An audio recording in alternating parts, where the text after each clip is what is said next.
घुटने तक दोनों पैर काटे गए। जमींदार चीखा, संथाल चिल्लाए, 4 आना। जांघ तक दोनों पैर काटे गए। उसकी चीख निकली। संथाल जोर से बोले, 8 आना। दोनों हाथ काटे गए। जमींदार और चिल्लाया। संथाल और जोर से बोले, 12 आना। और आखिर में सिर धड़ से अलग हुआ। संथाल जश्न मनाते हुए चिल्लाने लगे, फरकट्टी फरकट्टी। आषाढ़ का महीना था। साल था 1855 का। जगह थी बराकर नदी के किनारे, नारायणपुर के जमींदार का महल। 30 जून को हूल के आगाज के बाद संथालों ने अपनी आजादी के लिए हर कीमत वसूलने की तैयारी की थी। रास्ते में जो आया उसका हश्र ऐसा ही हुआ। 1855 का हुल जितना अंग्रेजों के खिलाफ था, उससे कहीं ज्यादा जमींदारों, साहूकारों, सूदखोरों के खिलाफ था। अमन पसंद संथालों को दशकों तक किस अत्याचार का सामना करना पड़ा होगा, जिससे उनमें इतना आक्रोश और नफरत भर गया था कि संथाल परगना के सैकड़ों किलोमीटर के दायरे में जितने भी जमींदार, साहूकार, सूदखोर थे, उनका खात्मा होने लगा। नारायणपुर के जमींदार को संथालों ने जिस नफरत से मारा, उससे अंदाजा लगाना मुश्किल नहीं है कि आजादी के लिए संथाल किसी भी हद तक जाने के लिए तैयार थे। स्टोरी ऑफ इंडिया अपलैंड में एक और जमींदार की मौत की कहानी सुन रोंगटे खड़े हो जाते हैं।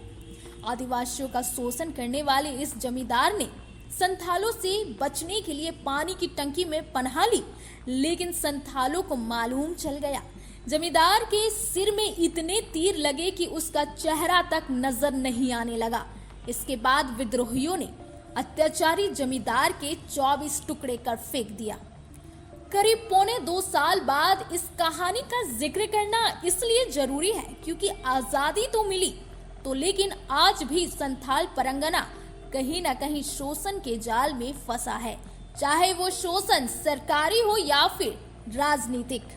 संथालों का हूल 1-2 दिनों के शोषण का नतीजा नहीं था, दशकों से चली आ रही दासता और शोषण के खिलाफ सबसे बड़ी जंग थी। अंग्रेजों ने अपने पांव दमन खो यानी संथाल परगना में जैसे ही फैलाना शुरू किया, वैसे ही उस वक्त के स्वर्ण हिंदुओं की चांदी हो गई। अंग्रेजों के पिछलग्गू बनकर उन्होंने जिस तरह से लगान वसूलना शुरू किया, उसकी परिणति 1855 में दिखी। सुनी सुनाई बात नहीं है, दस्तावेजी सबूत है। संथाल घी लेकर आते थे और वे सूदखोर, साहूकार, सेठ फर्जी पेंदी वाले बर्तन में माप कर ठग लेते थे। वे जंगल से चावल लाते थे और बदले में तेल नमक लेते थे, मगर वे संथालों आदिवासियों के सामान को उस पलड़े में तोलते थे जो वजन कम दिखाता था, और खुद जो सामान देते उसके पलड़े में भारी दिखने का इंतजाम होता था। अगर संथाल विरोध करते थे, समझाया जाता था कि नमक पर टैक्स लगता है, उसका वजन अलग होता है।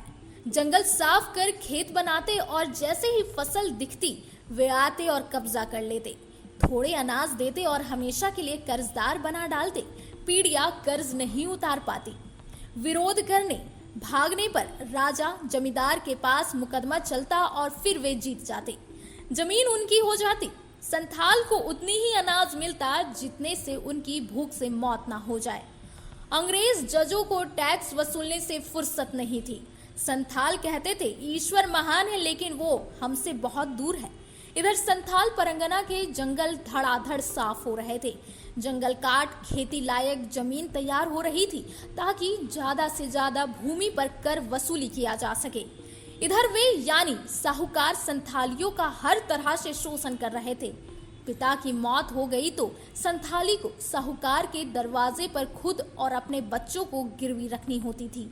बदले में चांदी के चंद सिक्के मिलते थे जो काम क्रिया में खत्म हो जाते। इसके बाद कर्ज 33% के ब्याज दर से चंद आने से बढ़ते बढ़ते सैकड़ों रुपए हो जाते, लेकिन ना कभी कर्ज अदा होता और ना ही कभी दासता से आजादी मिलती। एक अंग्रेज अधिकारी कैप्टन R.D. मैकडोनाल्ड ने 21 अगस्त 1855 की घटना का जिक्र करते हुए लिखा कि हमें हर उस गांव में जाने का हुक्म था जहां से धुआं उठ रहा था। ऐसे ही गांव में हम पहुंचे तो मिट्टी के एक घर में कुछ लोग छुपे हुए थे। हमने घर को चारों ओर से घेर लिया और सरेंडर करने के लिए कहा। हमने घर को चारों ओर से घेर लिया और सरेंडर करने के लिए कहा, लेकिन दरवाजा थोड़ा खुला और तीरों की बौछार हमारे ऊपर हुई। हमने गोली चलाई, फिर हमने सरेंडर के लिए कहा, फिर दरवाजा खुला और तीरों की बरसात हुई। ऐसा बहुत देर तक चलता रहा। जब अंदर से तीर आने बंद हुए तो हमने एक सिपाही को भेजा। अंदर लाशें पड़ी थी। एक बुजुर्ग जिंदा था। हमने उसे हथियार फेंकने के लिए कहा, लेकिन वो उठा और कुल्हाड़ी से हमारे सिपाही को वार कर दिया। हमने गोली चलाई तो गिर गया। सन 57 से पहले की ये क्रांति दुनिया में किसी भी क्रांति से कमतर नहीं है। जहां अपनी आजादी के लिए दासता और पशुता के खिलाफ संथालों ने ये जानते हुए कि गोलियों के आगे उनका तीर कमजोर पड़ जाएगा, अपनी आहुति दे दी। इतिहास ने संथालों के साथ उस वक्त भी नाइंसाफी की और आज भी वो नाइंसाफी जारी है। रॉयल इंडिया में आपका स्वागत है। भारत के सबसे विश्वसनीय सोलर मोटर पंप और एमपीपीटी कंट्रोलर निर्माता।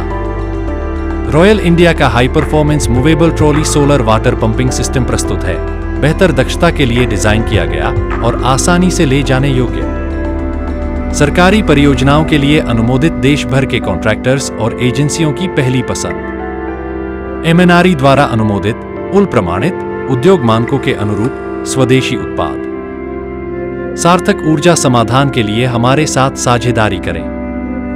आज ही संपर्क करें।